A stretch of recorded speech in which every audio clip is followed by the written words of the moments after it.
And we're live, ladies and gentlemen. Lance Armstrong. How are you, buddy? Good, man. Thanks. Thanks for doing this. Yeah, appreciate it. Thanks for having me. I really appreciate it, for real. And, you were just telling me before this, we were talking about social media. And social media, the greatest part about social media is you get in contact with everybody. Yep. The worst part about social media is that you get in contact with everybody. Right. And it's just tiny percentage of people that won't let it rest. Like, I was looking at something that you posted, and it was something about you had a great time doing some race, and like one of the first tweets, one of the first comments was, as good a time as running away from drug tests. I mean, that's right. You're just gonna have. I mean, what did we? I mean, I posted the other day. We were putting our Christmas tree up, and with my family, like all the kids there, and Anna, and the lights and the ornaments, and it's at the fucking Christmas tree, and of course. Most people love it. They think it's a cute picture. But then there's always the one, is the tree juiced? Or something. I mean, there's just always, which I get. I mean, that's just part of it. Yeah. But sometimes you're like, come, is that the best we got? And like, yeah. I mean, maybe that is. Maybe I deserve it. I don't know. But it's like, give it a rest sometimes. Well, you definitely deserve some of it, right? Yeah, for sure. There's no way around that. Of course. But it's also, I think one of the things about this whole scandal, the whole thing, it illuminated the real issue. Mm-hmm. And the real issue is and this is what we were talking about, Bill Burr did that thing on Conan, where he was saying, the fucking whole sport is like this. It's not, there was, all the people that won the Tour de France and all the years that you did it, if you go back to people that either weren't implicated or didn't test positive, like what is it, like 18th place or something fucking crazy like that? That's probably generous. Yeah, right. It would be hard to know that. And I mean, look, Joe, these are all easy for me to sit here and say and talk about, and people would say, well, of course he says that. Right. Of course he thinks that. And well, it's all out on the table now. I mean, you really don't have anything to gain. But is it? It is it? No. I mean, isn't it? It's well, I guess it is, but people don't want to talk about that. I mean, people want to talk about my issue, and that's, I guess, also understandable. But look, it was a fucked up time, and you were at this crossroads of a very hard sport. A very hard event. Some would say one of the hardest sporting events in the world. 3 weeks, 2,500 miles, conditions, terrain, et cetera, et cetera. So that meets really the perfect drug. I mean, you have a drug that's incredibly beneficial, and at the time, totally undetectable.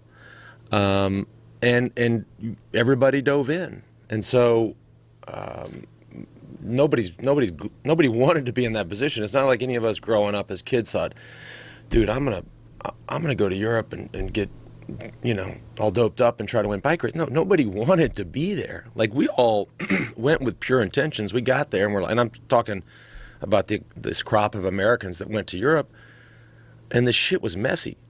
And we're like, whoa, like, okay, do we go home or do we stay and fight? And literally. Almost everybody stayed and fought, and they fought. We fought the way that the fight was being fought, and and that all meets with where we are today, and the people who were there, I think, can speak to it.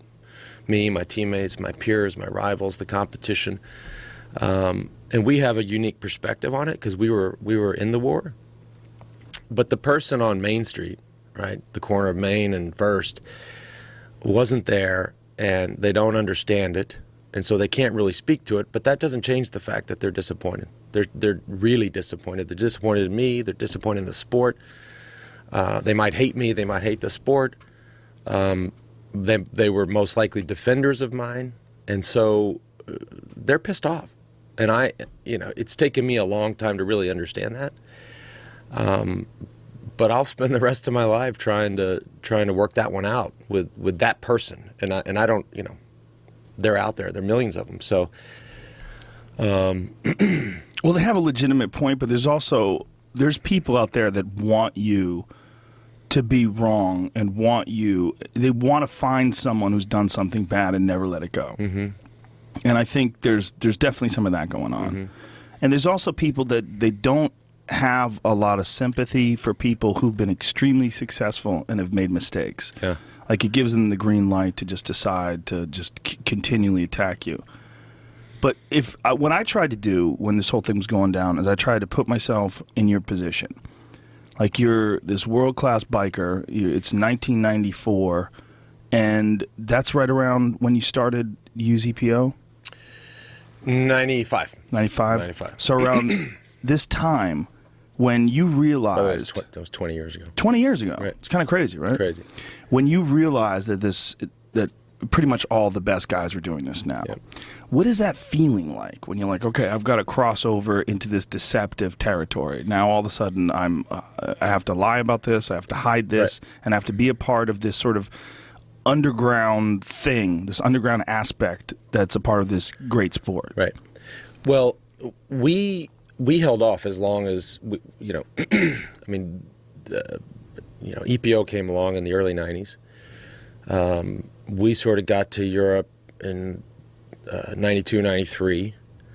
And then by that point, by 94, it's, full on. And we're thinking, okay, this isn't good, but surely they're going to have a test for this, for EPO. And we waited, and it just never came. And then we get to 95. There's tremendous pressure on the team, within the team. We're losing the sponsor. Will the sponsor renew? The team wants results, and we're going, all right, we're really fucked here. And so we all collectively made the decision in spring of 95 that, all right, we have to go play ball. The first time you shot that stuff, what was that like? Now, it's not like I knew you were going to ask these questions. It's not like that. It's not that type of drug. It's not like a. No, I don't mean like cocaine or a. It's not. I didn't mean it that way. I meant, was there a feeling like, fuck, we've crossed into this land of cheating? It was so long ago. I mean, that was 21 years ago. So it's right. Or 20 years ago. It's a little tough to remember exactly.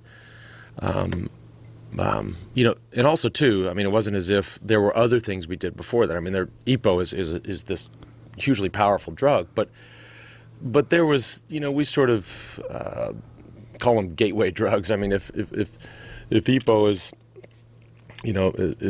the meth of performance enhancing drugs, I mean, there's marijuana too. There's a lighter, right, sort of entry level stuff that. Like, what was the entry? What was the first stuff? Well, cortisone is there, and that's just to relieve pain. Yeah, right? or just yeah. I mean, it is, but it also works for racing bikes. But how does it work for racing bikes?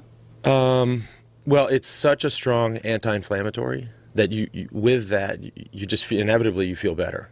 Whether it's physically you feel better, a certain, even just a euphoria that comes with that.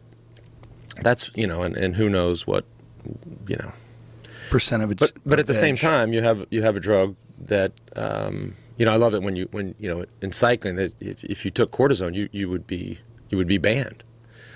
However, you watch, the NFL and somebody gets banged up in the first half. They go in at halftime. They come out.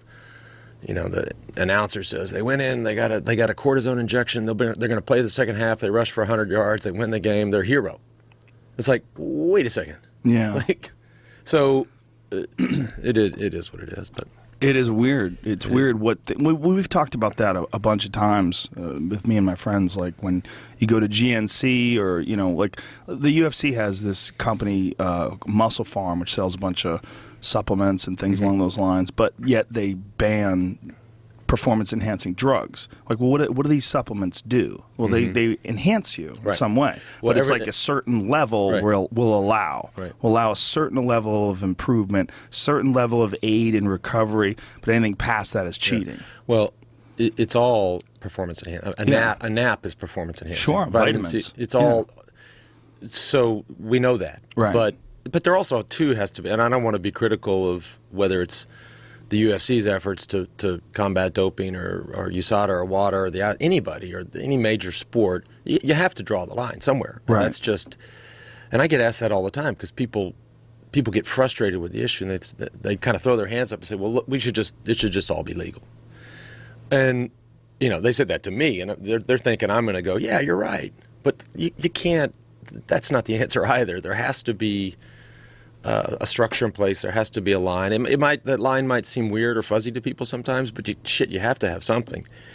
And so, dude, it's tricky. I mean, anytime you mix athletes that are super motivated with money, with pressure that comes with that, temptation that comes with that, people for the rest of, come on, the original Olympic Games, it was going on. So it's you have to think that it's going to happen forever. The substances will change over time, but just unfortunately that's part of the game. So the original riders, like way back in the early days of the Tour de France, before they had drugs, they were using alcohol. There's a lot of stories about whether it's alcohol, cocaine, crazy substances. But at the same time, you had guys. The Tour de France is 100 years old, right? So doping is cheating, we know that. But there's other ways. Guys would hang on to cars. Guys would get in trains. Really? There were guys, they would take a cork out of a wine bottle, and they would put, this is fucking crazy, they would have fishing string in the cork, right? So wire it up, and they would have it, they'd have a car up the road, and they'd put it in their teeth. Oh my God! And it would be, just a subtle pull.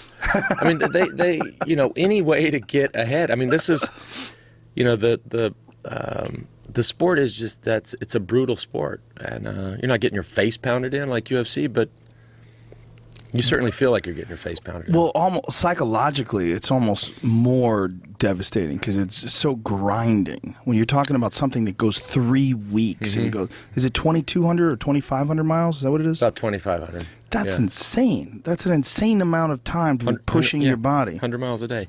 But once you get to the top level, it's remarkable how efficient it is. You have 200 guys going down the road. On a normal day, if it's a flat day and there's not wind or crosswind or rain or, the conditions, it's pretty easy, to be honest. It's conversational. The final is tough, and the final gets fast, and people are competing for the stage win. But it's not... those 3 weeks aren't like 3 weeks on the line. In the red line. So you have to pace yourself. The peloton paces itself. They sort of pace and police, for lack of a better word, itself. And then obviously the mountains and the time trials, right, are where the race is decided, and those are the hardest moments. When they first started introducing things like when they started using transfusions and things along those lines, how much of an improvement did it have on the times? Well, it's hard to say because the times are, people look at our era, they look at my generation, and they say, okay, well, the times must be, significantly faster. But you can't compare cycling to track and field or cycling to another sport that's had a rough patch and is now trying to clean itself up because technology changes, road surfaces change, obviously training has changed. But, if you go back to the 84 games right here in Los Angeles, that was really the first major exposure you had for transfusions, which the American team did, and Rolling Stone exposed it. But a transfusion is was an old school. EPO replaced that, right? Mm-hmm. Because you had a transfusion is just adding red cells to your system, which carries oxygen and gives you more oxygen. Then you had a drug came along that did that for you, so you didn't have to extract the blood, you didn't have to put it back in. It made it a lot easier. And then when they refined the EPO test and ultimately came up with it. Then people went back to the old school system. So, and then came other ways to detect that not so much through a test, but just through what they call the biological passport. So just studying parameters in your blood, whether it's reticulocytes or red cells or, all of these things that smart people can come up with tests for. It was more of a screening method to detect a transfusion. What's kind of fucked up about all this is that you won the Tour de France 7 times. Mm-hmm. You obviously trained like a demon, pushed yourself to the limits. You beat everyone in the competition, and they were all doing the same thing you were doing. Right. yet you're the one who's demonized, and yet you're the one who takes all the grief for it. Yep. Yeah. And there's a situation that happens when you're involved. You're involving money. You're involving sponsors. Once you first start. Once the ball starts rolling, and the first deception has been launched out there into the ether. Yep. There's no way to take it back if you want to keep racing. Yep. And that's the thing. I mean, people look. I mean, my story, and I hear you loud and clear. And you can say that. I can never say that. You know, if I were to say things like that, people would nuke me. But it is what it is. It is what it is. But that's anyhow. There was the doping, okay, which led to the lying, right? Which led to the treatment of other people.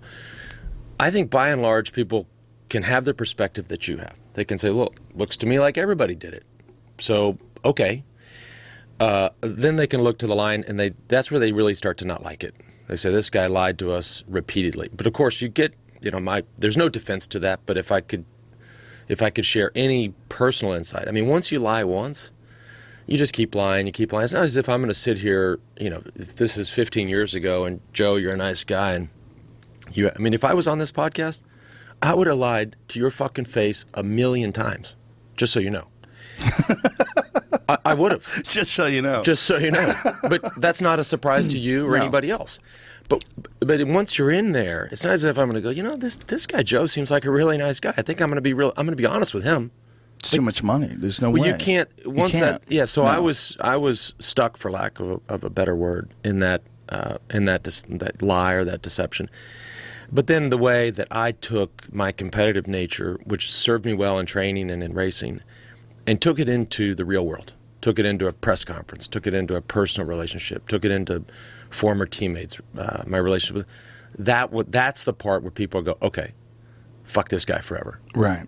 I'm done. And so that, you got sort of the three phases. None of them are good, but as it got further away, that, lack of respect for others is the thing that totally fucked me. And, to that, I would say to anybody that I understand, and I may be in their timeout forever. I have, and the only thing I will add that may sound like I'm trying to defend myself is I've tried to make amends with all those people, right? The ones that we all know, the ones people talk about. I've traveled the world. I've sat with them. I've looked them in the eyes and said, what I did was totally unacceptable, and I'm sorry. And almost everybody has accepted the apology, and we've moved on. But that doesn't get to this crowd of people that you can't sit with face to face, and you can't say you're sorry. I mean, I can talk to you. We can talk about it. Some people may view that as an apology or not, but the ones that I could go sit with, I did, and so that's all that I would add to that. I mean, I'm proud that most of those people, and I say most, not everybody, because not everybody's ready, but most of those people said, you know what, we're good, we're done. And so if it was my son and he acted that way, first of all, I'd say, what the fuck are you doing? You can't act that way. But I had nobody was standing over me going, dude, right. You're acting like an asshole. Nobody did that. So, but if my son did that, I would say, you get over there and you make it right with that person. So that's where it is, and here we go. You're also in this bizarre position at the time to be the only famous cycler in the entire country. Cyclist. Cycler? Isn't that it? No, that's a cycler is cycling drugs. A cyclist. Biker. But a biker is like Sons of Anarchy. And that's, yeah. I kind of got burned out on that series. But, yeah. I mean, the story, a lot of weight to carry around. Yeah. And then there's the cancer organization, there's Livestrong. All of it. There's a lot of weight you're carrying around. I speak to it all the time. I mean, it was a huge wave. But you're also balancing out so much good with this lie, and this lie is helping all this good. Right. Like the Livestrong Foundation is generating hundreds of millions of dollars, helping all these people with cancer. I've seen you in the hospitals with these kids, and it makes me having kids myself, it makes me cry. Yep. Seeing these kids with face masks on because their immune system's so compromised, and they don't have any hair, and they're just devastated. Yep. and you're hanging out with these kids, and you're generating all this positive energy for them, generating all this money, all this research that's being funded. So Yep. there's all this good as well. You start telling the truth, that stops. Well, we know what happens because it happened. Yeah, it did happen. It happened, and It we know. dried up. I don't see any of those fucking bracelets anymore. No, Remember so those goddamn things were everywhere. yeah, they were. We had a good run, man. 85 million bracelets. Yeah. But look, I mean, I don't want anybody to be mistaken.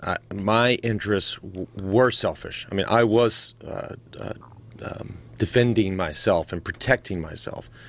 But at the same time, it wasn't just myself I was protecting. I was protecting the sport. I was protecting our sponsors. I was protecting the tour.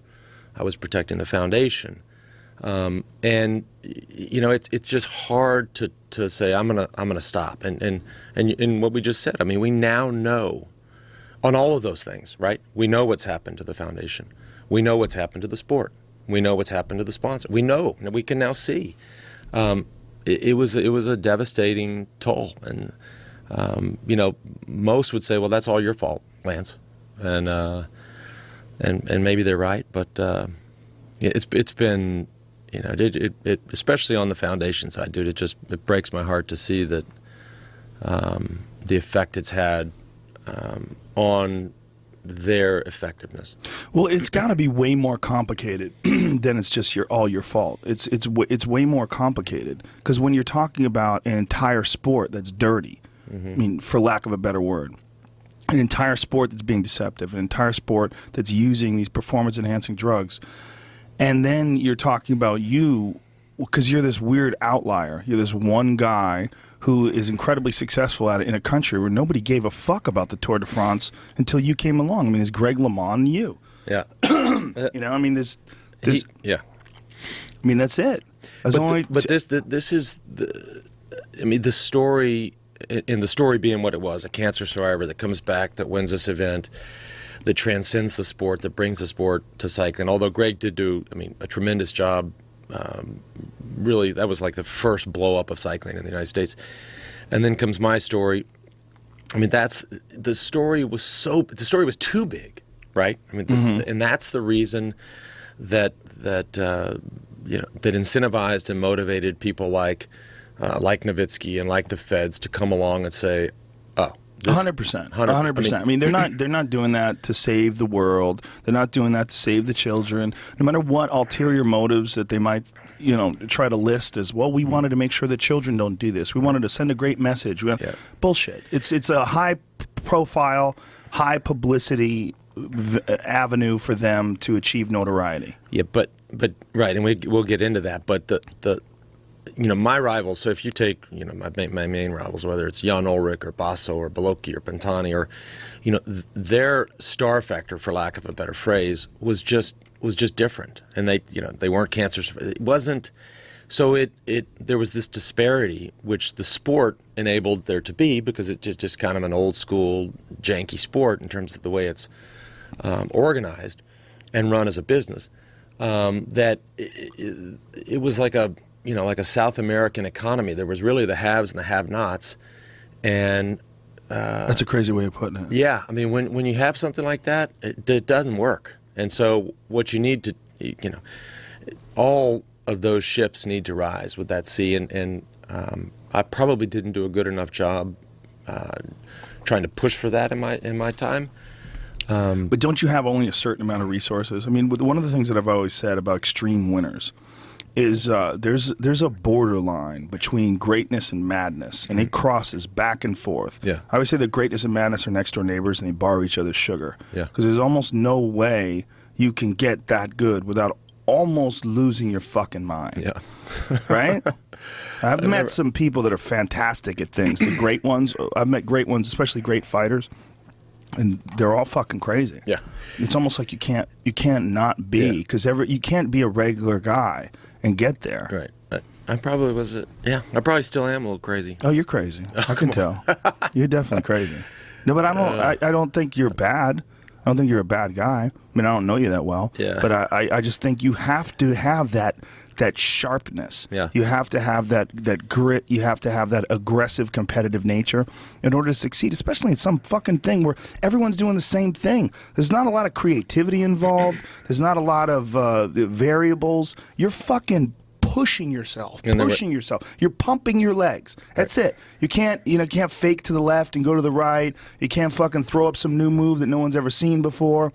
You're fucking pushing yourself. We had some of those. Yeah, you definitely had some of those. But at the end of the day, you're on a fucking bike, Yeah. and everybody else is on a bike, and you're going up the goddamn same hill. Right. And there were no secrets. Right. That's the that concentrates down what the competitive nature is to like the edge. Who's got the sharper edge? Yeah. Who's more intense? And you won because of that. He's getting riled up. I get riled up, Dude, I'm gonna step back. Don't jump across this table.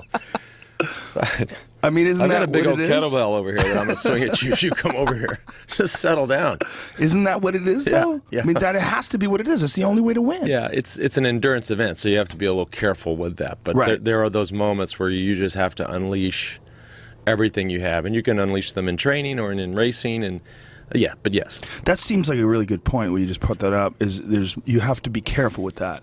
You have to know when to put, like how you have to know your body, like really intimately, Right. as far as, and you have to manage it over the course of many days. Say the marathon. I mean, nobody takes off and like it's a 100-yard dash. I mean, you have to Right. manage. You obviously you have the experience of knowing what that effort is going to look and feel like, and you know how to manage all of that. But yeah, I mean, 3 weeks long, man. You got to be careful. Yeah, is there a moment where you remember, like during a race, where you wanted to push but you had to back down? Like, is there moments where you're managing your body? Because I didn't have it? Well, yeah, where you feel like this is not a smart thing to go. Yeah. And now you can. I mean, when we raced, well, in the old days, people just trained and they thought, well, I'm going to go hard today and I'm going to go easy tomorrow. Right. And then it came the heart rate monitor, and they followed their heart rate, and they managed their training and racing through that. And then came the power meters, and then so now there's all these there are these devices where you can really monitor all of that stuff. And so you're out there, you're not just sort of driving around blind. I mean, you actually can see what you're doing, and that makes managing that effort a lot easier. What is it? What are the differences in numbers? Like if you go back to 100 years ago, well, assuming that people weren't using corkscrews or corks and fishing line and whatever other ways they were cheating, yeah. Like what is a realistic difference between the early days of winning and today? You have to look at modern cycling. I mean, you have to look at when the bike basically got to the bikes and the wheels, and these things got to where they are today, and they're fast now. I mean, these guys are fast, and that's two things have happened. Number one, my story got exposed, and so then people question everybody, whether it's Chris Froome, who won the Tour de France this year, or somebody that wins the World Championships. They question them because of me, and then they say, well, okay, he's dirty. Seems like everybody's dirty, so you must be dirty. And then they go to the times, right? They look at my times in the Tour de France, or they look at the Peloton's times, and they see now that the times are actually either the same or better. So they say, well, then of course that supports my argument that you're dirty. Does it? Well, if it's fast, I mean, I don't know. I mean, I don't have the answer to that, and I get asked all the time, what's going on now, or I said, I have no idea. I mean, I'm so far removed from cycling that I have no earthly idea of what's going on or not going on. But I don't think it's necessarily fair to blame those guys. I understand it, but shit. I mean, you could have these athletes might be a lot better. The training might be a lot better. I do think technology, the bikes, the wheels, even road surfaces are a lot better. And so, is there any part of you that's kind of pissed off that there are performance enhancing drugs? Like if there was nothing, and if it just had to be mono a mono. Same result. You would have the same result. I would have this. It is my belief that the results would be the same. There would be a few seconds slower, or whatever it would be. It doesn't matter if the overall time's slower. What matters is if you were 5 minutes ahead of the next guy. That's what matters. That's what matters. That's my belief. But there are others that don't hold that belief. There are others that say no. I mean, doping affects other individuals differently, and you know, you might have won 2, or you might have won none. Well, that means that some people weren't doping correctly. But look, once you're doping, if you're doping and the other guy's doping better than you, like, well, then you're not doing your job doping. You know, you're not being a good competitive doper. No, he's like Bill. But I mean, that's really what it is, right? I mean, doesn't it make sense? It gets complicated, and we would talk forever, and people would argue with us forever about that. So yeah, but you know, they're not here. You know, no. I mean, just they are. They're listening. They're here. But my perspective is really clear on that. I mean, I think if you have a sport where everybody's, you know, and we were both talking about the Bill Burr thing that he did on Conan, which is like, yeah, our psychopath was better than your psychopath. Mm-hmm. You know, like that's really what it is. You can't say that. I mean, how could they take away? This is one of the things that drove me the craziest about this. Like, what did they do with the 7 years where you won, where they said you're not the winner anymore? Right. Well, who the fuck won it then? That's. Yeah. And how do you find the guy who won it? Joe, that's a problem. What's in the record books now? It's empty. Empty. So that's it's empty for 7 years. Yeah. Yeah, that's ridiculous. And look, I agree with you, but you can say that. I cannot say that. All I will say is that I don't think it's far be it from me to talk about what's fair or not fair, but I don't think it's fair for the sport to leave those empty. I think that's crazy. And compare and contrast. So in the tour, you have the yellow jersey, who's the guy who wins. You have the polka dot jersey, who's technically the best climber. And then you have the green jersey, who's technically the best sprinter. Those 7 years were, the green jersey was won by Zabel, who admitted to having doped all 7 of those years. The polka dot jersey was won by Virenque from France, who admitted to having doped all those years. Those all stand. Everything's still there. That's hilarious. But the yellow jersey has been erased. You know, second place, third place, all those places are still there. The years, you know, the years prior to me where somebody had admitted or was caught, all still there. So there's just an asterisk in first place. If you go to Wikipedia, there's just a line through it. Yeah. That's so strange. So that's the word, man. It's strange. It's very strange, and it's strange for me, and it makes me sad because, I mean, look, I'm gonna be honest. I believe I won the races. And I think no, you did win the races. No, you won the races. The people to ask are the ones that got beat. Yeah. So if you ask them, right? If you ask Jan, if you ask Zula, if you ask Below, if you ask any of them, they say he won those bike races. And so, man, Do you still have those yellow jerseys in your house, or do you have to give them back? No. Good. Fuck them. You should put up an Instagram picture of them every day. That was. Yeah. I'm not going to put that picture up again. But that was a great picture, though, of you chilling on the couch with 7 yellow jerseys on your wall. I got nuked for that one. Well, you're going to get nuked no matter what you do. Yeah. Look, look. I mean, they're up. Yeah, they're up, and I'm proud of them. I really am, and I'm proud of. And that's the thing too, is that as weird as it is and as strange as it is, that there's just a line through those years as if they did not happen. Yeah.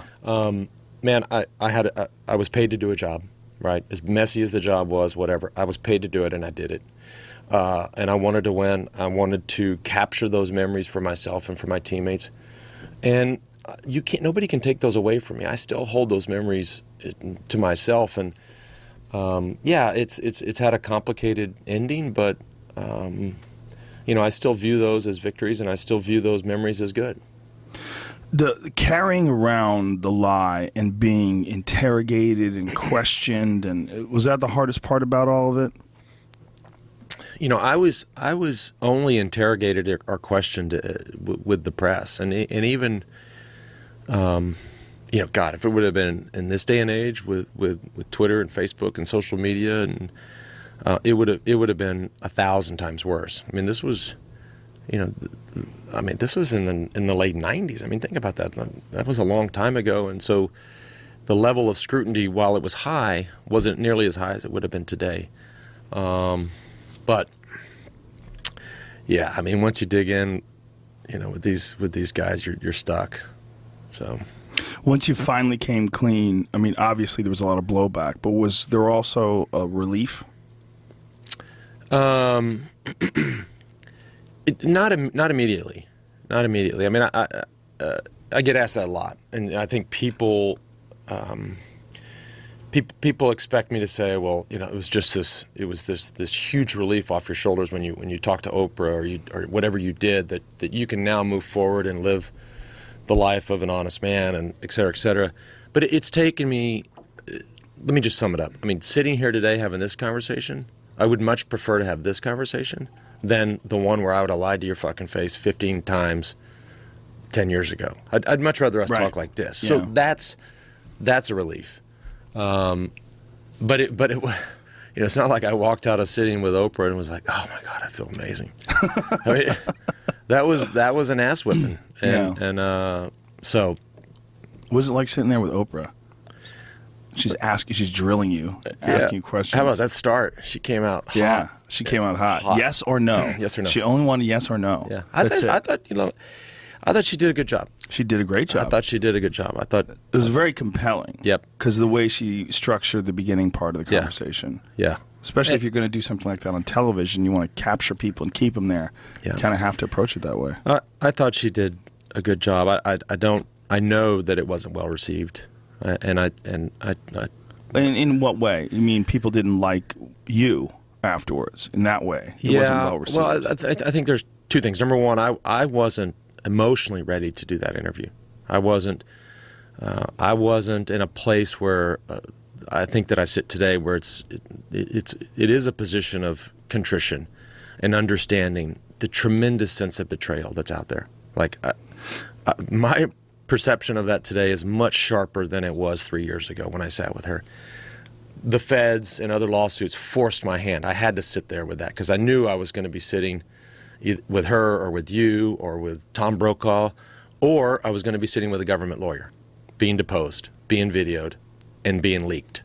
So I said, well, I'm going to find the place that I'd rather sit down and talk about this as opposed to a grainy video that the government leaks to the world. And that's your coming out party. So I did that. But the thing about Oprah is aside from me just not being ready at the time to do it, you know, people sensed that. But most importantly, for the diehard cycling fans and sports fans, I didn't say enough. You didn't name names. You didn't call anybody out. It wasn't detailed enough. You're holding back. You're protecting people. That's what they said. That's a very small percentage of the population. For the majority of the population, those first 5 minutes was way too much information. They were like, what the fuck did I just hear? Like blood bags, EPO, testosterone, transfusions, cheating. It was way too much. So you had people that were one camp, a smaller camp, said, he didn't say enough. He's holding back here. The other camp was like, all right, that's more than I needed to hear. And so everybody was pissed. But I don't know why they would think it's too much. I mean, I don't know. I don't understand that logic because it is reality. Dude, you're a grandma in Duluth? Right. And you supported the cancer survivor Santa Claus isn't real? Yeah, and you hear that? I mean, you're sitting there going, I don't like anything about this. And so so I see, because they were also supporting Live Strong. Also supporting the cancer survivor. Yeah. How much of an effect did it have, like almost immediately, on your foundation? I don't know, because I was asked to leave the foundation before that, and I haven't been back. So I don't know, and I don't ask. Is it still around? Yeah.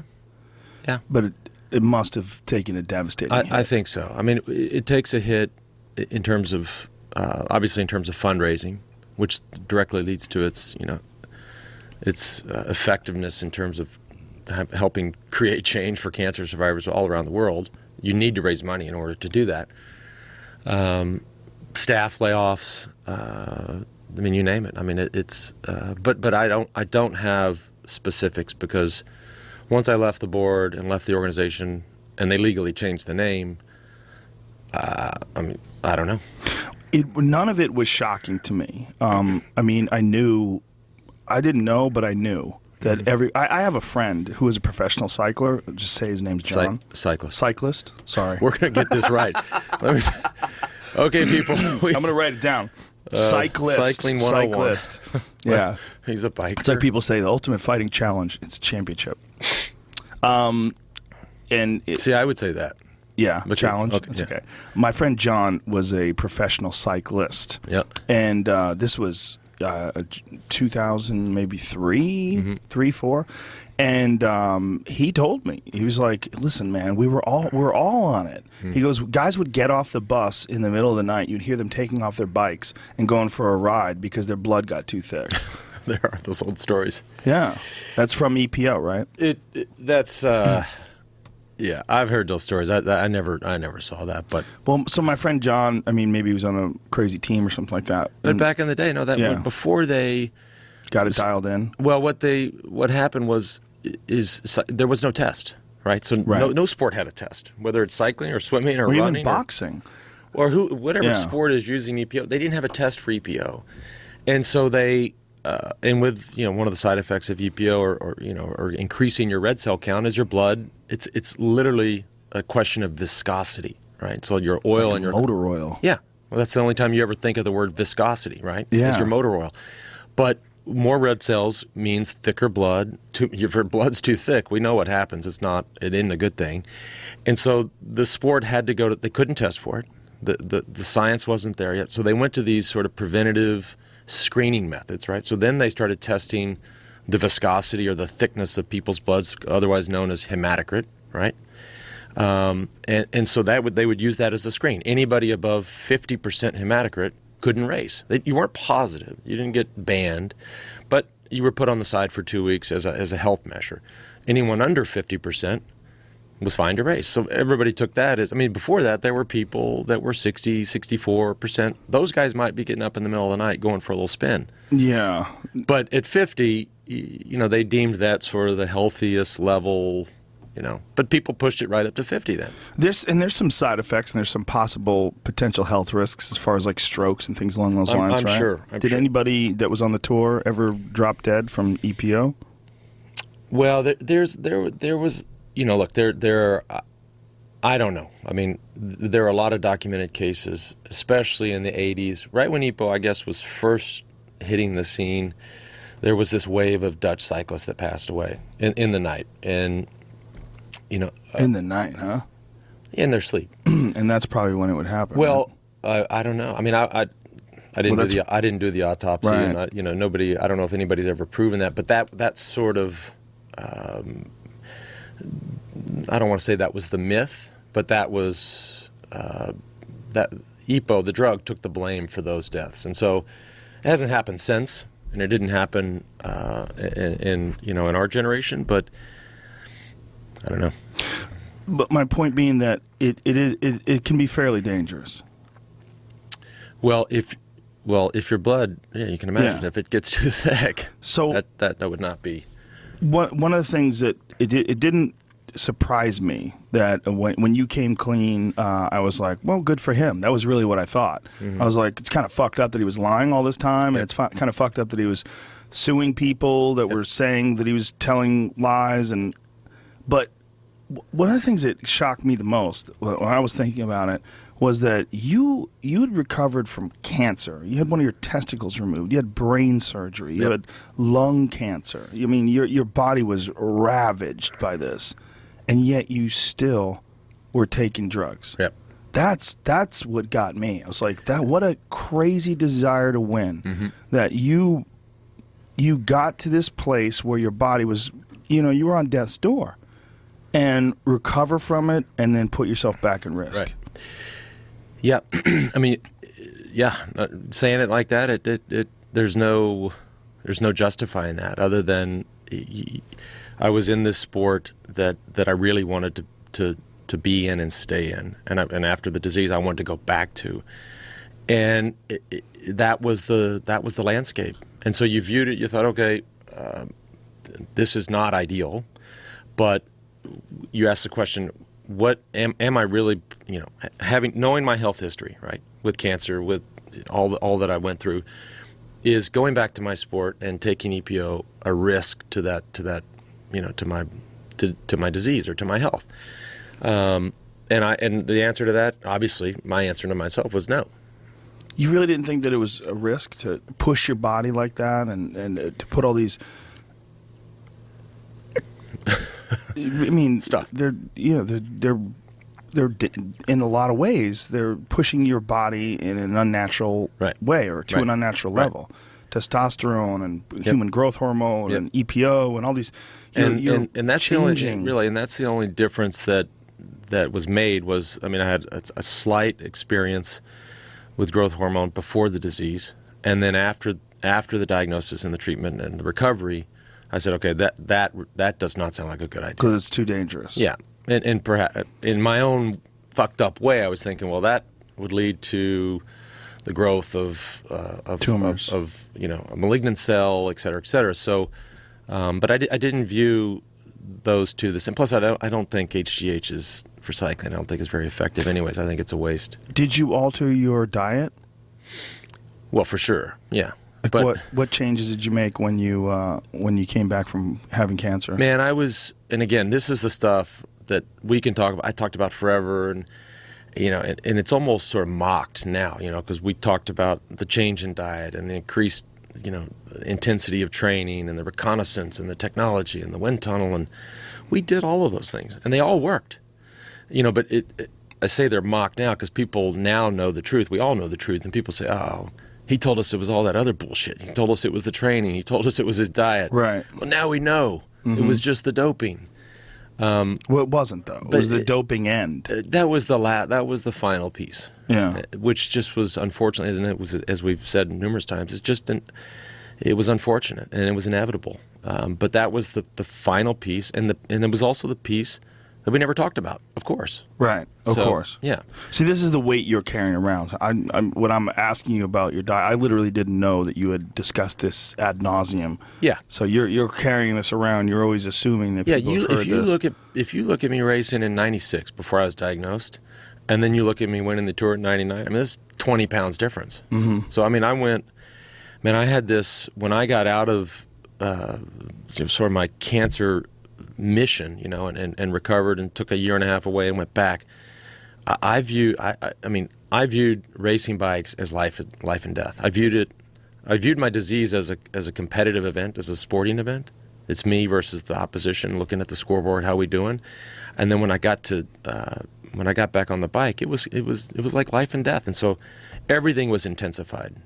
Starving yourself, training your ass off, just being, as you said a minute ago, just being generally fucking totally crazy for a result. Mad. Not mad, but madness. You were starving yourself to be lighter? Yeah. That's part of it. I mean, these poor guys now, I mean, they're a lot skinnier than we were. I mean, this is guys riding 5-6 hours a day and not eating. I mean, it fucking sucks. How do they do it? You don't eat. Just deal with it. Just go to bed hungry. Wow. Just to keep your body weight light. It's all power to weight. I wish you were still. I would like to know what the fuck these guys are doing now. I would like to know when you see guys with faster times and really ridiculously stringent drug testing. Yeah, well, anytime I go anywhere near that, I just get destroyed because I don't know. The people view it as me accusing them. I mean, I've made, because I get a lot of questions, so I'll tweet back. So don't ask me. I have no idea. People take that as saying, well, he just blamed them. He just accused them of doing the same shit. And I feel bad for those guys, man. I feel bad for any top level rider that is racing their bike in 2015 and has to answer questions about a guy from 1999. Like if I was winning in 99, or what is that, 16 years? If somebody asked me a question about somebody from 1983, I said, what the fuck are you talking about? Don't ask me that question. Like, why are you asking me about some dude 20 years ago? Well, I'm here today. So, but it's... Well, that's the craziest thing about you in the sport. Yeah. Like, you're inexorably tied to it. There's no way to pull it away from you. Yeah. Like, that scandal was one of the, at least in the United States, was one of the biggest aspects of that sport ever. It's still, I mean, any story that gets written, I mean, I don't know if you follow track and field or all of this stuff that came out of Ben Johnson. That's Well, all everybody will that's the talk old about. old story. But there was just this revelation that came out of International Track and Field and the Russian Federation and the covers-ups there, and all of those stories that get written, whether it's on Deadspin or the New York Times or on Twitter, they all reference this story as well. Yeah. So you get put back, which is, I don't know if that's a good or a bad thing, but it brings people back to that, to my history. Yeah, it's baseball and Barry Bonds. It's just they're tied. There's just no way you're gonna separate the two of them together. Yeah, It's got to be a very bizarre thing for those people that are racing. ask them. Yeah, you should. Yeah, I don't want to. You don't want to ask Nobody them. knows who they are. Yeah, That's the most fucked up thing about it. It's like you're like, I mean, in a way, like Tony Hawk is the only skateboarder I've ever heard of. Right. It's the only. I mean, I'm sure I've met a few other ones, but I don't remember their names. Yeah. But Tony Hawk is that guy. Like, Yep. you think of skateboarding, you think of Tony Hawk. Right. You think of bike racing, you think of Lance Armstrong. Yep. And now that You think of swimming, you think of Michael Phelps. there's just a few. Well, Greg LeMond is a diver. You think of him, I guess. He's kind of a swimmer. But there's not Greg a lot LeMond's of names. Greg LeMond's No, a cyclist. what's the other guy? Greg Louganis. Louganis. Sorry. Dude, I don't pay attention. at Sorry. least you said cyclist. I did. I'm getting better. Greg LeMond's probably like, what the fuck? Yeah. It's weird when you have a sport that's where the public locks onto one person and they don't know any of the other people in it. Like if it's football, there's like fucking hundreds of guys. Hundreds. Boxing, hundreds of guys. But with cycling, there's just so few. Yeah. And you carrying the weight of that sport in the United States and trying to popularize it, and as well as holding on to this lie. Yep. Yeah. Yeah. Dope. Yeah. I mean, that when I hear you say that, I mean, it, and you may not be defending me, but it sounds as if you're defending me. So I don't necessarily want that. I mean, I don't. I'm not defending you. Right. What I'm doing is I'm trying to illuminate reality in a pretty objective way. Well, you can, do that on your next podcast, because Okay. me sitting here right now, people. It makes you uncomfortable? No, it doesn't make me uncomfortable, but I'm of the belief that nobody wants to hear that shit. That there's still, I think people are upset. I know they're upset, and so. Some people do. I mean, look, you're going to have people that are upset. I think what we're dealing with when it comes to the internet is just a gigantic number of people. Yeah. There's too many people to like say some people want this, some people. You can't manage it. Yeah. We're doing hundreds of millions of people who can get on their Facebook or get on their Twitter and just start giving their input right now, and that's never happened before. And when that happens, you're going to be understandably sensitive to the outcome. Yep. Yeah. Yeah. What was the blowback like? Like when you did the Oprah thing and then you just went out into the public? Did you just try to lay low for a while? Yeah, I tried to. Well, there were several variations of quote unquote blowback. There was just the public's perception. So if I walked down the street, which I have to admit was better than I expected. Right? Nobody. It's not as if I left talking with Oprah and I walked out on the street and people were throwing shit at me. I mean, that's never happened. Could happen one day, but it hasn't yet. There's the blowback, which is the most important part, which is the way my kids were treated. I've got 5 kids, 3 older ones. I was very concerned with what they heard in the hallways. What they saw on their social media stuff.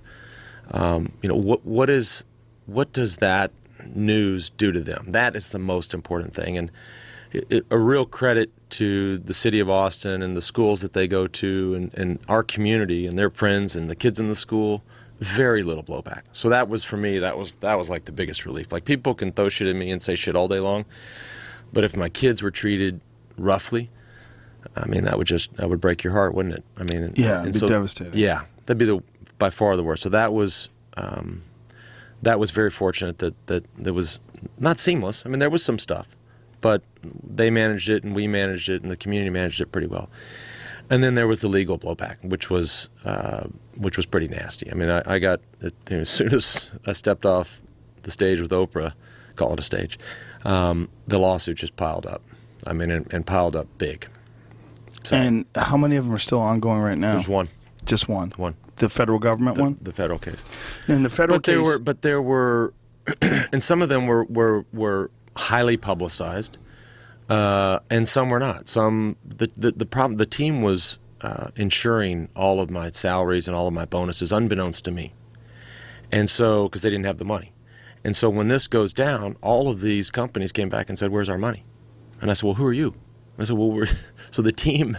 I knew about one situation, right? The big one, the SCA case, which has been settled since. But there were many, many others, and some were public, some were private, but they all had to get settled. And so we've navigated that landscape, and now we're just down to the postal case, the federal case. And when is that going to be resolved?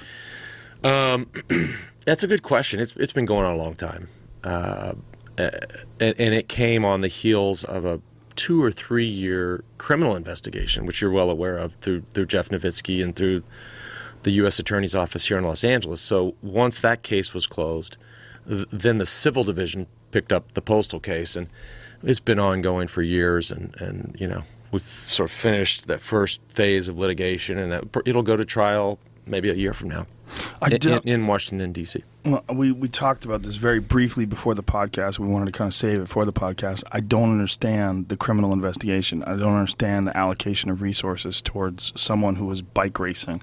I feel like in a world where we have bankers that caused this gigantic 2008 financial collapse, where we have pharmaceutical companies who are making billions of dollars getting people hooked on OxyContins, when we have crime and murder and all the fucking problems we have in this culture, to spend taxpayers' dollars on bike racing, a guy who may have cheated or definitely cheated in a sport where everybody's cheating, that seems kind of fucked up. Well, you can, it's McCarthyism. I mean, you can have, first of all, cyclists don't have any lobbyists. Nobody's out protecting us, whatever we did or didn't do in Europe 20 years ago. The banks do, Big Pharma does, et cetera, et cetera. So that's kind of a good old boys club that we're not a part of. But, and we've talked about this offline, I mean, when you have a federal agent in a guy like Nowitzki who's made his career with these types of cases, whether it's Balco or Bonds or Marion Jones, when you have a guy like that all of a sudden is interested, it's going to happen. And when you have that particular agent or any agent that walks into interview a witness or interview an old teammate with a badge and a gun, they're talking. Yeah, it gets weird, right? Yeah, it's a different kind of investigation. Yeah, it's so. Of course, I know I heard what you said. Of course, I don't think it makes much sense. But I was in the crosshairs, so people are going to say, "Well, of course you don't think it makes sense." But look, I mean, and I listened to your podcast with Nowitzki, and I mean, it's just there's some bullshit in there, and so. What specifically? I think the idea that and again, I don't work for the government. I don't work for the U.S. Attorney's Office here, but I think the idea that he was brought into the investigation, I don't know that that's necessarily true. I think, and again, I don't know Jeff, but I think he looked for those cases. I mean, and whether or not, and by the way, when you're an agent for the Food and Drug Administration, I don't know how. I mean, all of these things have missions. He was an agent for the IRS, and so then that's when Balco and Bonds started. I don't know that doping in baseball is an IRS issue. I don't know that doping in cycling 20 years ago is an issue for the FDA. I mean, they regulate who makes aspirin and who gives you your lettuce and your eggs, and what does that have to do with? But I think he was opportunistic when it came to these cases, whether it's Barry Bonds or myself, and he thrived on that. Well, I think you look at it two ways. On one hand, he certainly capitalizes on these high-profile cases. He certainly goes after them. Mm-hmm. On the other hand, him capitalizing and being the rabid investigator that he is, it highlights the issues that are going on. Sure. So I think the real problem is the allocation of money, like how much money is being spent on these cases. He told me that the Barry Bonds case that they only spent like $100,000. I didn't expect that I didn't question them, and I didn't research it Right. beforehand. I didn't know that was even going to come up. But then once I did research it, it seems like it was a fuckload more money than $100,000. Yeah. Well, that's obviously that's laughable, but whatever the number was, it wasn't 100,000, but it was probably not as much as what was reported. But hey, that's the United States of America. Well, that's what they get to do. And also, you get a guy like him, and that's how these issues get highlighted. I mean, that's why we know about it, because he was so aggressive in his tactics. He was so aggressive in chasing down anybody that he thought was doing these drugs. That's why we know about these cases in such an extreme detail. Yep. Yeah, man. It wasn't pleasant watching that or listening to that podcast. I mean, and the fact that I don't know if you're bullshitting me or not. The fact that he wanted to do the podcast with me. Oh, he did. He asked to do it. What kind of crazy is that? Well, I think he wanted to find out like how you felt about it, what it feels like now. He wants to. I mean, he's ongoing. I mean, he works right now doing drug investigations for the UFC, right. And he's done a fantastic job to the point where, as I was telling you before the podcast, we've seen radical changes in fighters' physiques and their performances. Guys who are world beaters have dropped off substantially. There's the word in the mixed martial arts community, when I talk to fighters, when I talk to trainers, it's had a gigantic impact, and they're terrified because they've imposed these very strict fines and probationary periods. Yep. And as you also said before the podcast, I mean, you have a sport where, the bigger and stronger you are physically, the more you're pummeling somebody else's head in. Yes.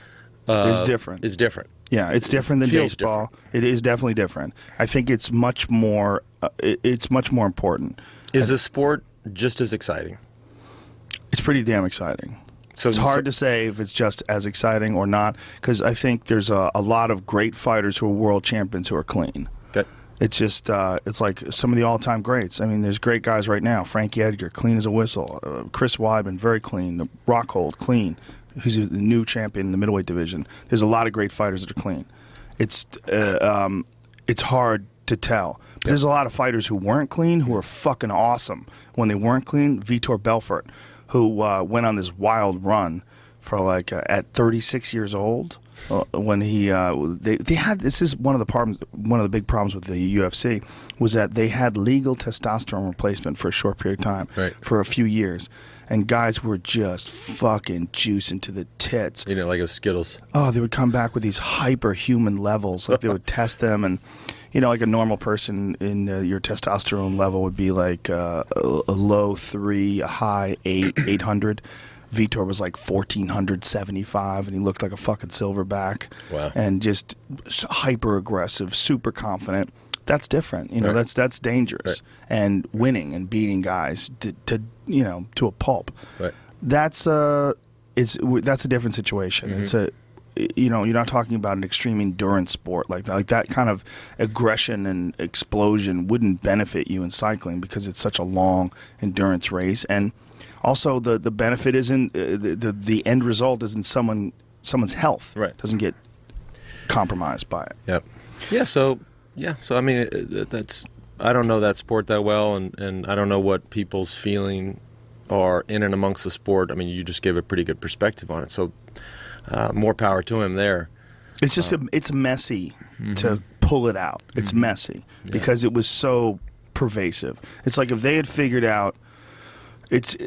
If the Tour, if half the guys were clean and half the guys were dirty in the Tour de France, and then they figured out how to pull the drugs out from half, it would be messy, right? Because then it would be like, okay, well, what happened? Why were these guys doing so well and now they're not? The guys who are winning or not winning.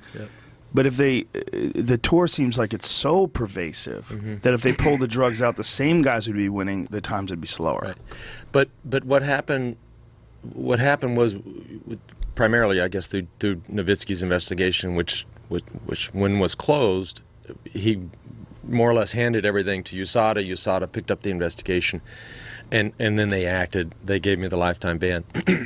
That left when the world reads that in 2012, it was the summer of 2012, the world reads that, the impression is, or when I do Oprah, for example, which is 3 or 4 months later, the impression is that we were hanging a blood bag 6 months ago. Like, it's a current event. It feels, although it had been 7 years before any line had ever been crossed, ever, even during the comeback.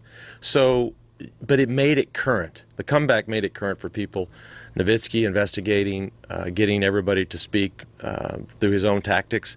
It made it a current event when it really wasn't. It's like I remember sitting there in 2012 thinking, all right, this shit's going down. This is unbelievable.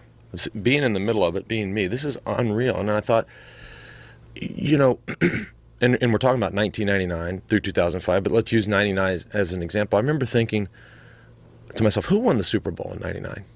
And it was the Broncos, and Elway was the MVP.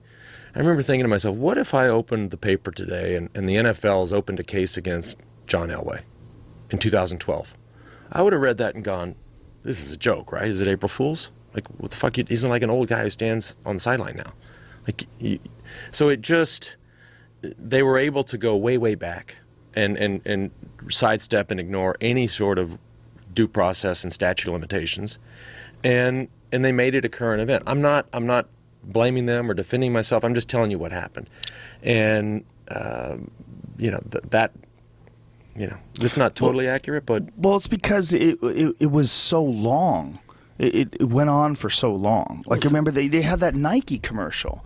When you were doing that Livestrong Nike commercial, and you're riding your bike and you're talking about people calling you a doper. This is before you had come clean. That was in 2000. Yeah, and this is before you'd never failed any tests. There was not, but you still had to address it in a fucking Nike commercial. Yeah. So this was something that was ill-advised.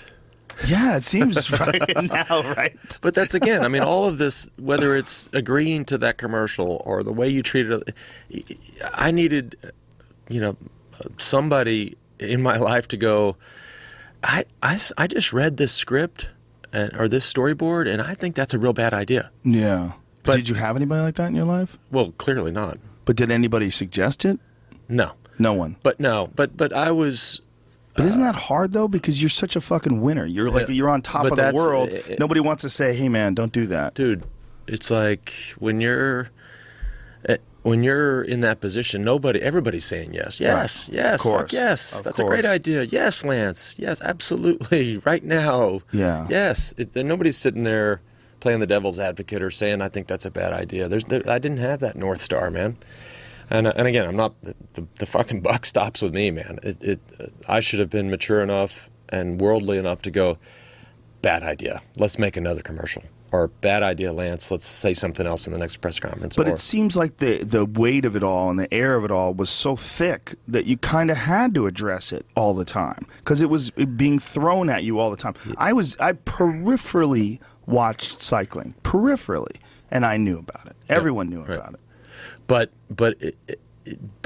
the more defensive I became and the more aggressive I became in the denials, all that does, right, is what it might appease some people or supporters go, did you? I heard it in his voice. I believe that. But what it really did, especially with the press, was it just made the next occasion, the next question, the next episode even more inevitable. Like it added fuel to that fire. Like looking back in hindsight, I should have just said, "Look, I'm not gonna talk about it," or whatever the answer was. But instead of saying, it was literally like, finger in your chest, fuck you, don't ask me that. I mean, that is when you're guilty. That's a real bad approach, right? And it's the one that I took, and quite honestly, it's probably one of the main reasons that we're sitting here today talking about this. Why do you think you took that approach when looking back on it? Because that is the approach that I took in training and in racing. And even, these are guys that I raced against that I liked, but I would make up reasons to fucking hate them. Like I'd read something and be like, look at this asshole. Did you read what he probably didn't even say anything. I'd take it and be like, I can't believe he said, just as fuel, just as motivation. So that's all fine and good when you're training and you're racing and you're competing. But when you step off the bike, that you have to have that switch to say, okay, That's been done. You won the race. We're not going to go treat another human being that way, right? In just in a professional context or in a press context, you got to turn it off, man. And I couldn't. Like I had my finger in people's chest, on the bike, off the bike, everywhere. And so, my bad, dude. I mean, I didn't have the ability to turn that off. I mean, it's good to be a competitor, but it's not good to be too competitive. And once you took that approach, once you started with that approach, did you feel like there was like a weight of momentum behind you, like to dig your heels in and stop it and try a new approach would be very difficult? Well, yeah. Once it gets rolling, it's tough to alter. What was it like with the people that you were close to? Obviously, the people that you trained with, they knew what you were doing. But what about your family and your close friends? How many of them were aware of what was going on? I think, by and large, I don't know. I wouldn't have asked them, and they wouldn't have asked me. I think it was sort of this. So your friends never asked, "Hey, man, come here." I think it's more don't ask. They never pulled you aside. Yeah, don't ask, don't tell. Really? Yeah. Wow. Because they probably, they probably didn't want to know. Do you have close friends outside of cycling? Yes. And they didn't ask you? Yeah.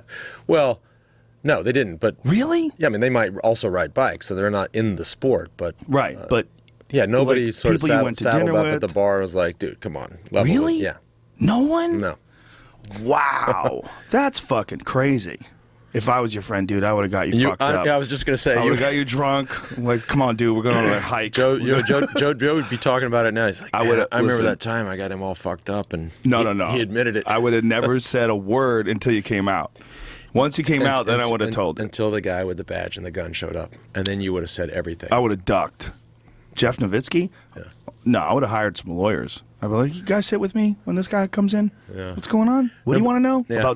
About bike racing? Nobody I would have did. mocked it. Nobody did that. Bike racing? Like a kid's bike? You have a gun? Someone stealing bikes? No. They're killing people with bikes? The fuck's going on with that gun? Yeah. What happens in these podcasts when the interviewee has to take a leak? You go take a leak, man. Don't worry about it. What happens to the podcast? We'll just pause it for a second. What about the people at home? I'll talk to them. Don't worry about it. Oh, yeah, that's right. You're also here, too. Yeah, don't worry about it, man. Go take a leak. It happens all the time. It's no big deal. Oh, really? Yeah. Okay. Yeah, all Good. the time. Don't All sweat right, it. well, I'm going to go take a Go leak. take a leak. Please do. It's one thing about athletes. They drink fuckloads of water. Lance is here. Pounded. He's hungover, too. He has a very specific schedule, he told me. He drinks 2 cups of coffee in the morning, then he takes a shit, then he drinks water all day, and then he waits until about 5, then he starts drinking. That's a good drug. I was going to ask him about marijuana, because if he smoked marijuana and he was holding in all those lies, that shit would fuck with you. Like, I'll smoke some weed, and I'll think about a lie I told in high school, and it'll fuck with me. It really will. I'll think about some shit that I did in high school and it'll make me go, oh, why the fuck did I say that? Like that's one of the crazy things about marijuana. It never lets you forget. It'll bring those things up that you're trying to hide. But alcohol's like, don't worry about it, pussy. Alcohol is the best drug if you're trying to hold back a lie. Just throw that down. And as soon as you can't walk straight, you're thinking about that. As soon as you're thinking about the song that's playing, you're thinking about your whatever. You're thinking about other things. It's a good close your focus drug, whereas pot is the opposite. Pot is a open your focus. This is fascinating, though, isn't it, Jamie? You forget you have a secret. Yeah, you forget. You don't give a fuck about your secrets. I mean, that's why people make horrible sexual decisions when they're drunk. I mean, it's also why people think that people that are drunk you shouldn't have sex with someone who's drunk, even if you're drunk. I mean, that's why the crazy feminists try to say that that's rape. That if a man and woman have sex and they're drunk, it's rape. Well, they say it because you're obviously not exactly of sound. I mean, it depends on how drunk you are, right? Yeah. But at a certain level, you're certainly impaired and you can't make good decisions. It's funny, though, that a guy who's just such an athlete, lifelong athlete, fucking pounds the hooch like that. Well, I'll ask him how often he does it. We were talking about marijuana and whether or not you used marijuana while you were holding back all those lies and how it would fuck with you. Because when I was I'll get high and I'll think about some shit I lied about in high school, and I'm going to go like, oh, paranoia, and illuminate areas of your life that you're trying to avoid. The economy of all this is a fascinating aspect of it, because there were a lot of people that were making money off of you racing. A lot of people. There was a gigantic industry. And for them to pretend that they didn't know what I knew as a fucking comedian who, again, peripherally watched cycling. You know, I'd watch you win, and I'd be like, damn, that motherfucker won again? Damn. That's it, you know? I mean, I'd never raced bikes. I never rode bikes. So for me, and I knew, you know, I'm like, how the fuck does the U.S. Post Office not know? How the fuck does Nike not know? How the fuck does... They know. They know. They know. They can pretend they don't know, but they know. If they didn't know, then they're irresponsible. That's irresponsible. But they kind of knew, and they just said, it's all right. We're getting away with it. We're getting away with it. But then, once the shit came down, then they all wanted their money back. Yeah. Well... That's a weird aspect. You can't talk too much about this, right? That one gets sensitive for me. Well, the post office one, tricky. The post office one. I know you can't talk about it, but can you talk about this? Is a reality when you are accused of defrauding the federal government, which is what they're saying, because you were riding for the U.S. Post Office. That was the team. And you won X amount of money during that time. They can sue you for 3 times that money. Correct. Right, so they won $100 million.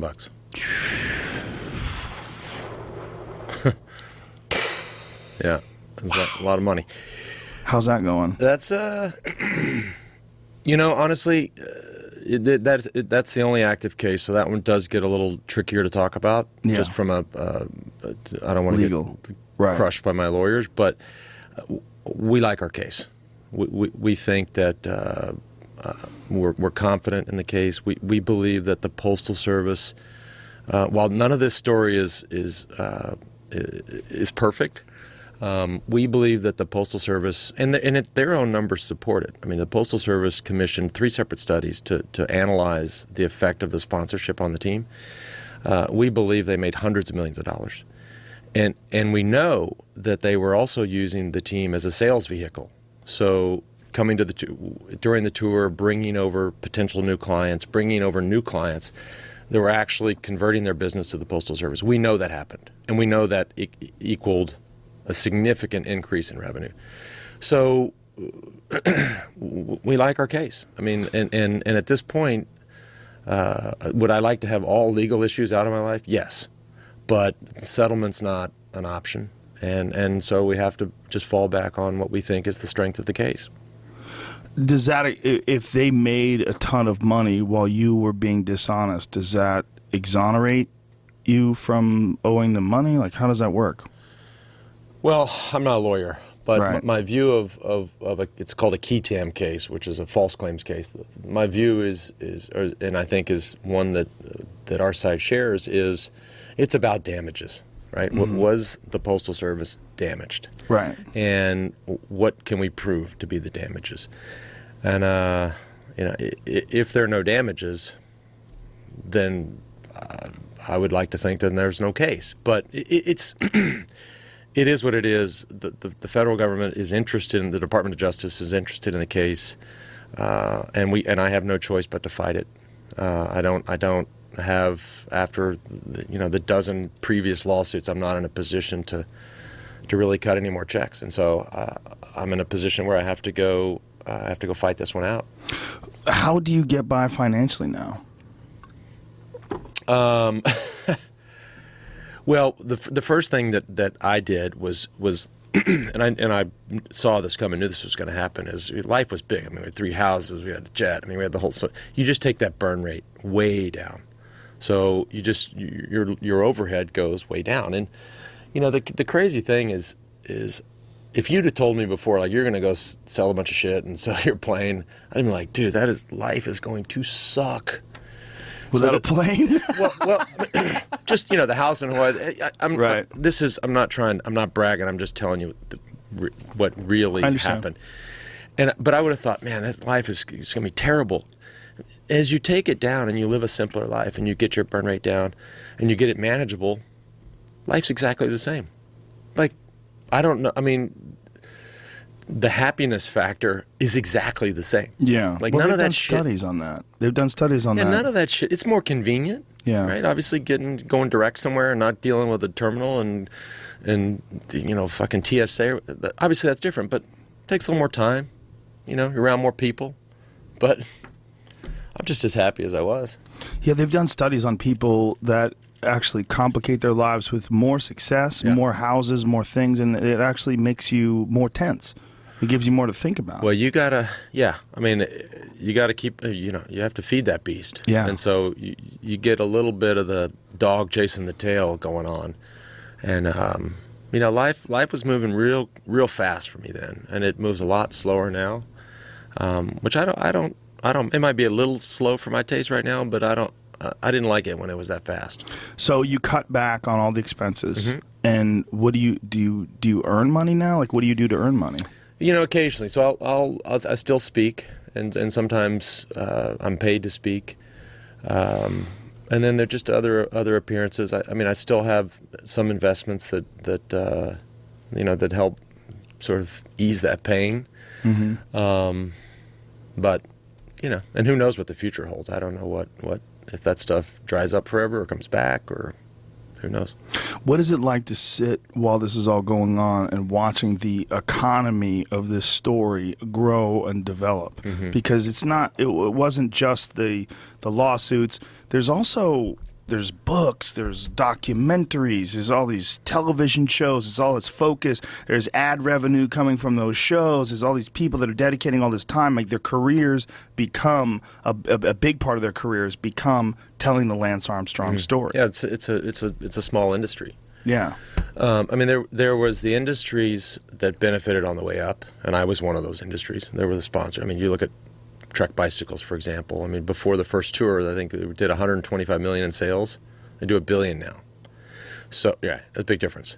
So you have those sort of industries, but then on the way down. So those are all people are making money on the way up, and then on the way down, it did happen, but it's probably normal and natural that people capitalize on the way down. Look at Bill Clinton. As he's going through everything he went through, believe me, there were plenty of people going, all right, now it's my turn to make some money. And fair play. That's just the way it is. And some people may think that's BS, but shit. Everybody was hopping on the way down. Well, they have to, right? Yeah. It is a gigantic story. Now, your friends didn't know what you were doing. Mm-hmm. When it came out, how many of them had a hard time with it? How many of them were cool with it? Like, what was it like? Some. Obviously the people the sponsors fled. Right. Did any of them stay? No. None. No, how many no. did you have at a time? Maybe 10. But they have to leave, right? Right. Some of them are publicly traded companies, so they have concerns about that. Some of them are just covering their ass, whatever. But they're all gone. And friends are interesting. You have. Just use the foundation as an example, right? I was on the board. I was the chairman of the board. I was the founder. The board was my friends. But these are the friends that say, okay, you're out. And so I get it that there might be a strategic reason for that. But then when you never hear from these, then all of a sudden these people disappear from your life. The way I sum it up is anytime anybody goes through anything, and I don't know if you've had some heavy shit in your life, but when you're going through it, people either lean in or they lean out. And some people lean out, which means they run away, and you're surprised by that. And you're like, what the fuck? That guy was at every champagne party we threw in Paris. And, right. And now he's like, I haven't heard from the dude in 3 years. Like, that's strange. Right. But he probably has his own motive, either covering his own ass, or maybe he's one of these people that has a tremendous sense of betrayal and is just so pissed still and hurt. We have to, I have to be receptive to that. But then there are the ones who lean in, right? And most of those people don't surprise you. But then there are others that lean in and they surprise you. Like, wow, I didn't know you had my back like that. And so you get surprised on both sides. And at the end of it all, dude, you look around and you're like, all right, if these people are here, these are the people that are going to ride anything out with me. which is kind of cool and refreshing for me to really know, right? If you're loading up a bus with all your most loyal, closest friends, I fucking know who's on that bus now. Yeah, right? you know now. At this point. And for 20 years, there was just a bunch of chumps that were on that bus, but as soon as the somebody changed the music, they hopped off. And so it takes adversity to illuminate that. There's no other way. And until you test them, you really don't know. Yeah, adversity. I remember, this is a funny question. This is a postal thing, but once I was at I don't remember the Postmaster General's name, his name at the time, but we did this is totally unrelated, but you said adversity, so it reminded me. He was introducing me at this thing, and he wanted to say, introducing me, he's overcome great adversity. He says, here's Lance, he's overcome great diversity. And I remember thinking, Jesus, white kid from Plano. I didn't overcome shit when it came to diversity. Whoops. Mm-hmm. Raising kids. Yep. We both have children, and obviously when you're raising a kid, you're teaching them about life. You're trying to set an example. Yep. Did you have to sit them down and explain what was going on?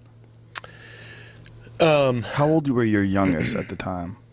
Oh, and the youngest were 1 and 2. Whoa. Yeah, but so you didn't have to explain. So I have 3 kids with my ex-wife, Kristen, and Luke is now 16, and twin girls that are 14, and then I have a 6 and a 5-year-old with Anna. And by the way, it's the craziest blended family you've ever seen. Like, those 5 kids are 5 siblings. It's the most beautiful thing, and Anna and Kristen are like sisters. I mean, I got a great situation. That's awesome. Awesome. Takes a lot of work, but or took a lot of work to get to this place, but it's awesome. And Kristen, to her credit, was who I was married to during this ugly period, and who would obviously would have known everything, has been great. Whether it's conversations she's had with our older children while they're at her house, or just helping massage this thing. But I'm still sitting down with my kids. I mean, our whole, I go to therapy, Anna goes, we all go, the kids go, so we still sit down and just kind of work this out, dude. This is a complicated thing. And and the crazy thing is my older kids have kind of gotten through it. The 6 and the 5-year-old will come into it, right? I mean, the internet and fucking Google, Wikipedia, you name it, they will grow into this. Like, at some point, my 6-year-old boy, who's just a fanatical athlete and everything is sports and sports and sports.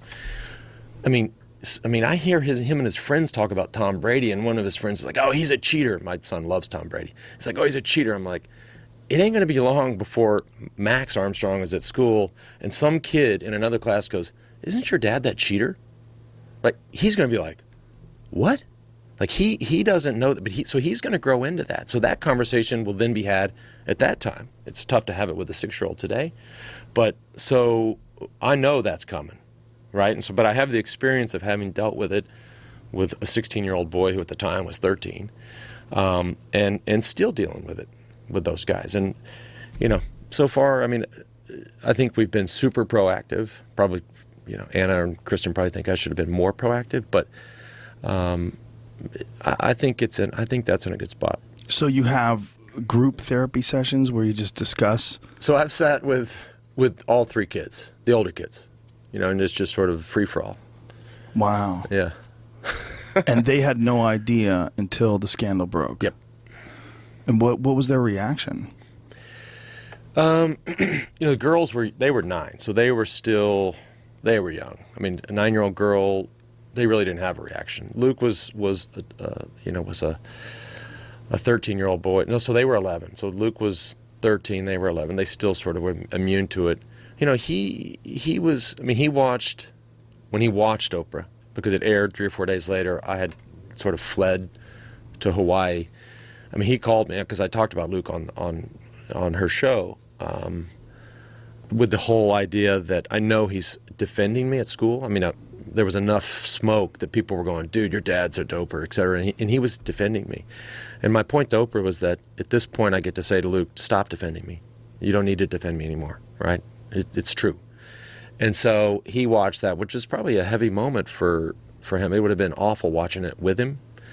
But he called me and said, I understand and I love you. But we still, I mean, that was 3 years ago. We still have to talk about these things, man. How often? Not often.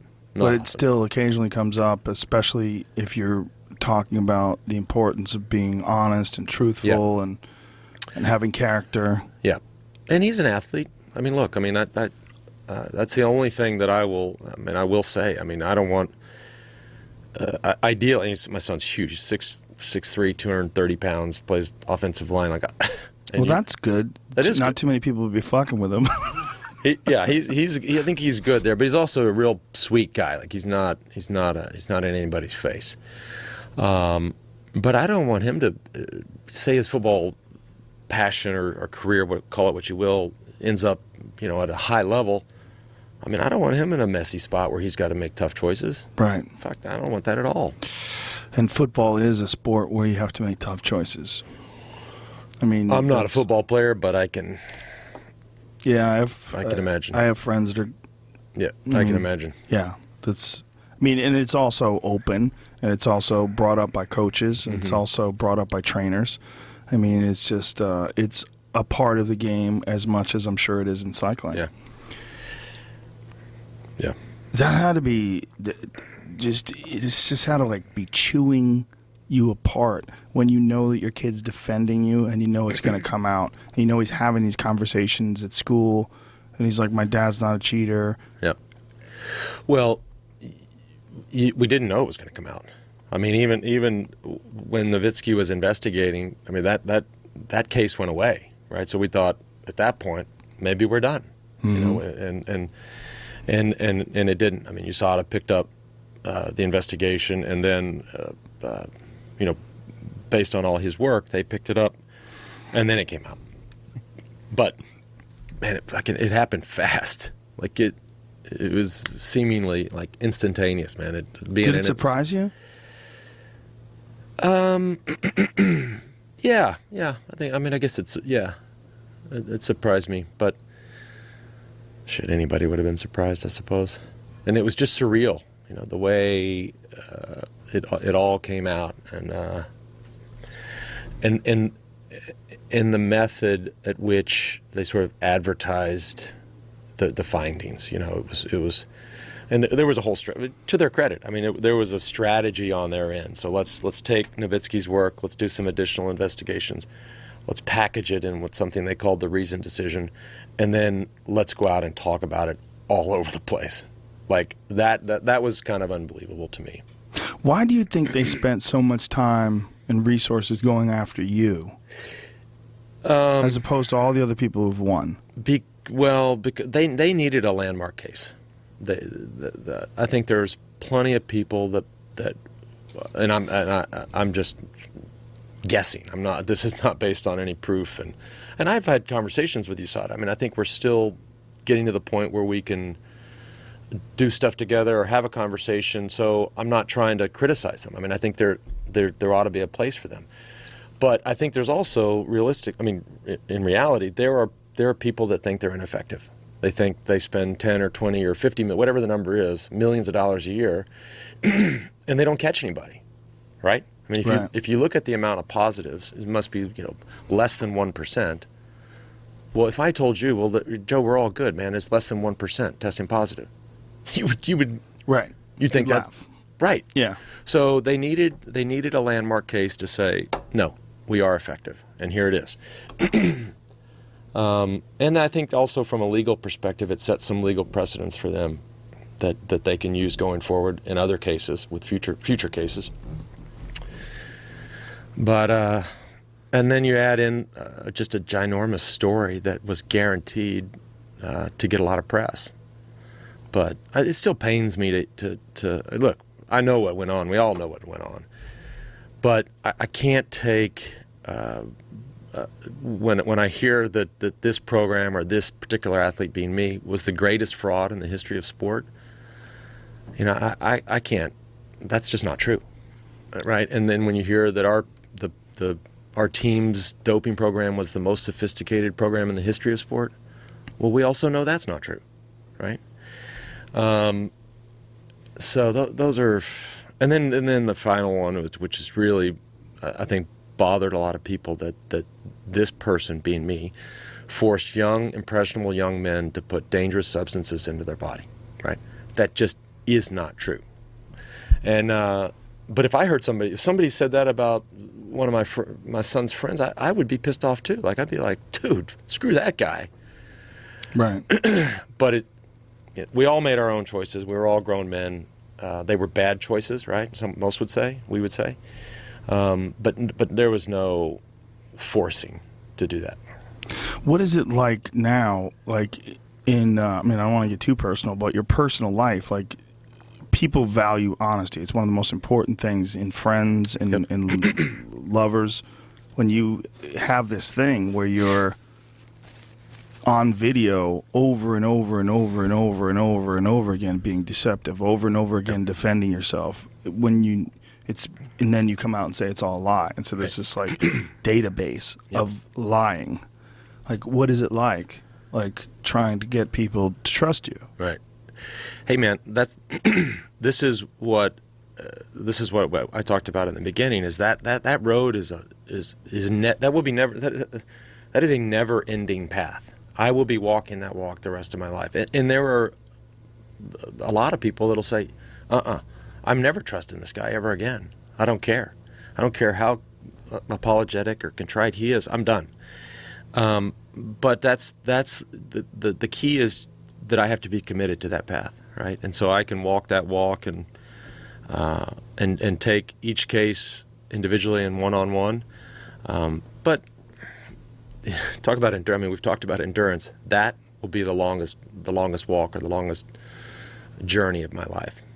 Do you have a code that you follow now? Have you imposed like a stringent set of rules on yourself where, because of this history, you can't lie about anything ever? Mm-hmm.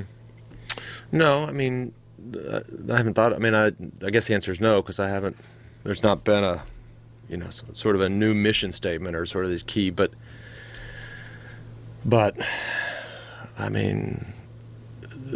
life was pretty transparent anyways before that. But there was the huge deception, but it's not as if there's anything crazy out there outside of that. Right. Yeah. But it's just, that's a big thing with people, mm-hmm. To be able to trust their friends or be able to trust their boyfriend or girlfriend, Yep, for sure.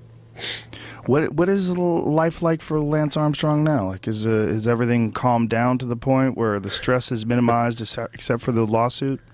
Yeah, it's as I said a second ago, it's just simple, man. I love to work out, so I train every day. I think that's what do you do? I primarily run, and then I'll do a little bit of gym work, and then I'll ride occasionally, although very rarely get on a bike. And why is that? It takes too much time, and it's just it takes too much time. Well, you could run for an hour. Oh, I see. If you do a hard run for an hour, you got to go ride for 3 hours. Right. So that's 2 more hours plus you got to get all the shit on and go out and deal with traffic and. But does it psychologically fuck with you when you get on a bike? I have some bitterness there towards what we've talked about, primarily in and around the economy of it, how it was. Right. And now everybody's like, no, we're out, or we don't want to. Right. We're gonna, So that's on me. I got to work that out, and that's not their fault. That's my fault. So there's some of that, and it's nice to do. I love to run. I ran before I rode, so it's nice to go into something where I can still get. I view working out. You probably view it the same way. It's almost like a therapy. Like, you're in there, you're suffering, you're just working shit out, right? Mm-hmm. And that's what I do when I work out or go for a long run. So I do that. I joke. I mean, we have 5 kids. They're in 4 different schools, so I'm like an Uber driver for my kids. Traffic in Austin is not like LA, but it's bad now. It's getting bad now, dude. And so all I do is weird. drive my kids around. Too many people talk about how great Austin is. That's what happened. Right. Well, but they didn't build that city 50 years ago to accommodate 2 million people. No. Right. And then I play a lot of golf, which is why we're going to end this podcast a little bit so I can go play. Okay. Playing Riviera today, man. Don't mess with my tee time. I don't want to mess with your tea time. I appreciate your time very much, man. I appreciate you doing this. We're already done? We can keep going. Want to keep going? I don't know if Higgs is here yet. I'm sure he's here. Someone's calling me. No, it's not him. But and then you got the Hunter book. We got to talk a little bit about Hunter. Yeah, definitely. I didn't know you were a fan until I saw maybe Bill Burr retweeted maybe your tweet that said, if there's one person that's dead that I could meet today or was alive, it would be Hunter. Yeah, it was a Instagram post that I made about one of his incredible quotes about. It was about heroes, and it was particularly poignant about. It was after Ronda Rousey got knocked out that I posted it. That people they love the idea of someone who is like a superhuman person, like someone who's a legend, someone who can defy the odds, because it gives them hope in this crazy world of boredom and cubicles. And I'm doing a shitty job of paraphrasing it, but it's a fantastic quote. Yep. And then you got a hold of me about it and had that incredible book sent to me when Hunter was running for sheriff of Aspen. Yep. So he just, he kind of ruled the valley. I mean, he lived down in Woody Creek, but the whole valley the Roaring Fork Valley was kind of his domain, man. He was and his best friend was our longtime sheriff. He was the sheriff for 26 years, Bob Broudis, who's a great friend of mine. His undersheriff is probably my best bud there, a guy by the name of Joe DeSalvo. So how a kid from Brooklyn ends up in Aspen is now the sheriff. He's on his second term. So Joey and Bob were Hunter's best buddies. So, I mean, fucking crazy stories. And not to toot my own horn, but Bob is the sweetest guy. He's the guy that was sheriff for 26 years. He says to me one day, he calls me Champ, which is also funny. He says, Champ, did you ever meet Hunter? And I said, no, I never met him. And he pauses for a long time and he goes, man, he would have loved you. And I took that, I was like, fucking hey, that is a compliment right there. Like, that is a compliment. I mean, Hunter was nuts in a lot of ways, but he had such a diverse group of friends, whether it was our sheriff, or whether it was Lyle Lovett, or whether it was Johnny Depp, or whether it was Doug Brinkley. I mean, just this diverse group of fucking artists and thinkers and lawmen and druggies, and dude, gnarly. I mean, he'd go out to the shit they did was just, I probably can't even talk about it. I'm sure you can. He's dead. It's fine. No, but some of the people are still alive. They're still alive. Well, we were talking before the podcast about his ritual, before he would write. So, superhuman. So you read that, and if for those listening, you just Google, Hunter Thompson's daily regime, and it'll come up. I think Esquire wrote it. And the shit starts at like, what is he? He wakes up at like 3 p.m, right? And you got to go read it. I mean, it's unbelievable. So I thought, this is so unreal, it ain't true. So I called Joey, our sheriff, and I said, dude, have you seen this? And he says, yeah. I said, that's not real. You know what he said? He said, that isn't enough. He said, that's light. Can you believe? Go read it, people, and then imagine that didn't quite get there. Well, Jamie, why don't you find it? Because it's kind of hilarious. We could actually read it on the air. Dude. Yeah, he had a strong tolerance for substances, and I don't think he ever went without. I mean, it's just he wasn't interested. No. Yeah. I mean, that was the life that he was interested in. He was interested in just getting fucked up and having a great time and writing about shit and pontificating on the demise of civilization. Yeah. But I don't know if that's what caught up to him, but it definitely did. Yeah, how could you? Did you ever see the late appearances? I have a really hard time watching his later appearances. Like, we would do like the Conan O'Brien show, and you couldn't understand a word he was saying. Like here, you can see it right here. 3 p.m. rise, 3:05 Chivas Regal with morning papers, Dunhills. 3:45 cocaine. 3:50 another glass of Chivas, another Dunhill. 4:05, first cup of coffee, Dunhill. Reminder, this is PM. Yes, First PM. cup of coffee. 4:15, cocaine. 4:16, orange juice, Dunhill. 4:30, cocaine. 4:54, cocaine. 5:05, cocaine. 5:11, coffee, Dunhills. 5:30, more ice in the shivas. 5:45, cocaine, etc., etc. 6 p.m., grass to take the edge off the day. The 3 hours he's been awake have been stressful. Big. 7 o'clock, Woody Creek Tavern for lunch with Heineken, 2 margaritas, coleslaw, taco salad, double order, fried onion rings, carrot cake, ice cream, a bean fritter, Dunhills, another Heineken, cocaine, and for the ride home, a snow cone, a glass of shredded ice over which is poured 3 or 4 jiggers of Chivas. God damn it. 9, start snorting cocaine seriously. Now it got serious. 10, drops acid. 11, chartreuse, cocaine, grass. 11:30, cocaine, etc., etc. Midnight, Hunter S. Thompson is ready to write. That is...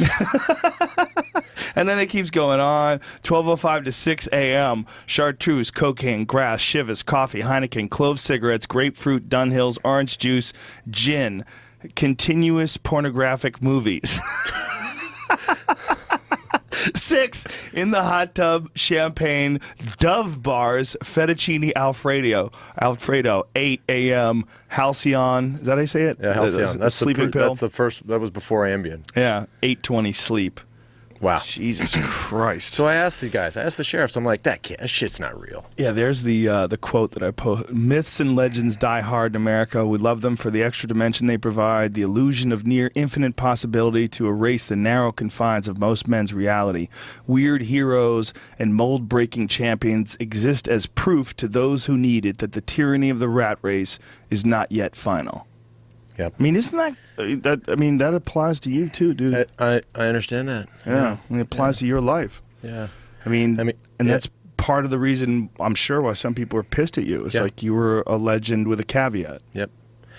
Yeah. I mean, the story in its totality, right? If I was just a cyclist, we wouldn't be having this conversation. But the cancer part of the story, right, is what everybody nobody could relate to cycling. They got to figure it out. They started to watch it. Like, cool, he won again. Right. The cancer part of it, everybody can relate to, right? I mean, everybody has either had the disease themselves or lost a loved one or had a loved one or a friend or a neighbor affected by it. So they're like, all right, I'm in. Like that. That's some bullshit right there, that disease. So and they rallied around that, and that's why that fall came swift and hard, man. Well, there's parallels in life when it comes to this story in a lot of ways because everything is kind of messy. Mm-hmm. The reality versus the narrative, it's always messy. Yep. And there's so many variables that don't get discussed, and there's so many aspects of it that they're flexible and they move around, and that's... Yeah, I mean, more and more now. I mean, the transparency we see in our society today, whether it's politicians or politics or sports or entertainment industry. I mean, dude, imagine, like I always say, like, if I give you 3 names that were alive today, like Sinatra, we just had celebrated his 100th birthday. If you took Sinatra, JFK, and Michael Jordan, and they were at their peak today, TMZ alone, dude, would be nuking people. Yeah, and so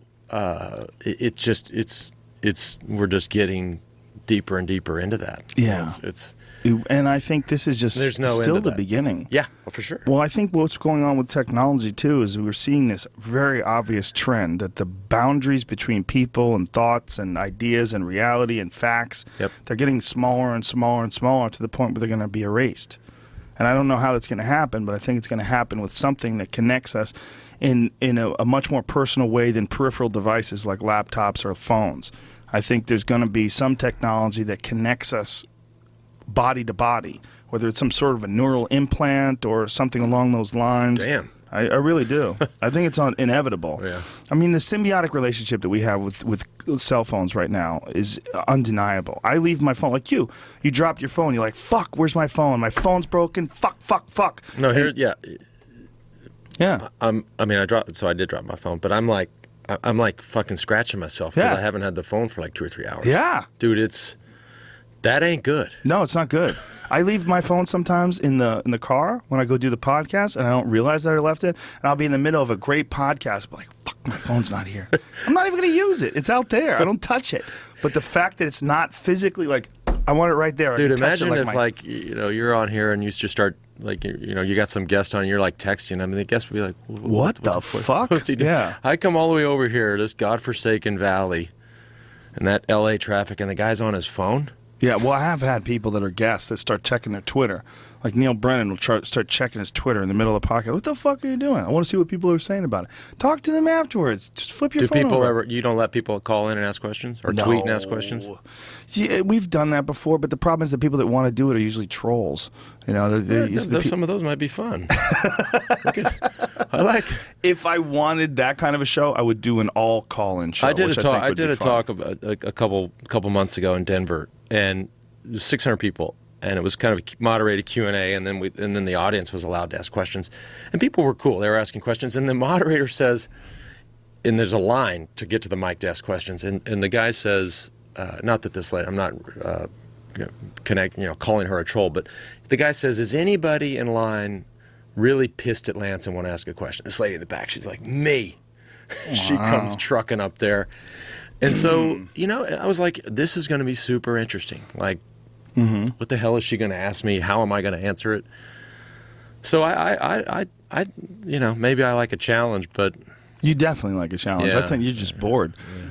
In between golf games, you want to spar with somebody verbally.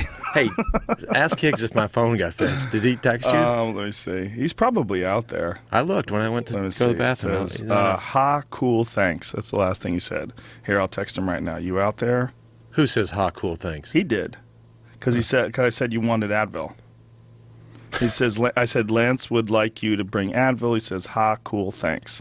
And I said, you out there? Yeah, it was his birthday last night. So we went out to dinner and we got, way too drunk. It happens. But dude, it happens. What we were talking about technology, though, about bringing people closer together, and this, the fact that there's going to, I really think there's going to be no secrets. I don't think anybody's going to have secrets from anybody in the future. Right. I think you caught like the wave of this trend before it got even crazier than it. Right. You caught that wave, and even in 2012, the comparison between 2012 and 2015, it's like it's ramped up considerably. For sure. And it'll continue to do that. Yep. Yeah. There's no getting around it, right? Yeah. Is that good? Is that a good thing? Or is it just what it is? Yeah, well, you and I are not going to stop it, so it's inevitable. No one is. Nobody's. I think it's going to not just. One of the things that's going to happen is it's not going to just be celebrities. It's not going to be just people like you, people like Michael Jordan or whoever. Right. It's going to be everybody. Right. It's going to be, if you want to find out anything about Jamie, it's going to be all on the table. Maybe Jamie was one of those Ashley Madison clients. He could have been. Maybe Nowitzki was. Well, there have been some fucking ridiculous people that wound up killing themselves when, like preachers and shit like that it was found out. But how dumb do you have to be to think that that's going to be secure? You're going to go on some dating site. I mean, come on, man. Like, that's insane. But, what kind of a fucking weirdo wants to find out about people that were on the dating site? Like, well, what do you give a shit? Leave them alone. Exactly. But that's not the world we live in, right? I got to take a leak again. Do you? Well, let's end this fucking thing. Well, let's end it. Yeah, we're done. I think we're 11:30. done. It's 11:20. Supposed to tee off at 11:30, but all right. Were you really? Yeah, but I'm going to meet him out there. It's all good. It's all good, man. Well, thank you, Lance. Really appreciate it. Thank you. Thanks for doing this. And thanks for listening. Hopefully somebody listened. A lot of people listen. Cool. I'm sure. Cool. All right. That's it. Bye, everybody. Bye.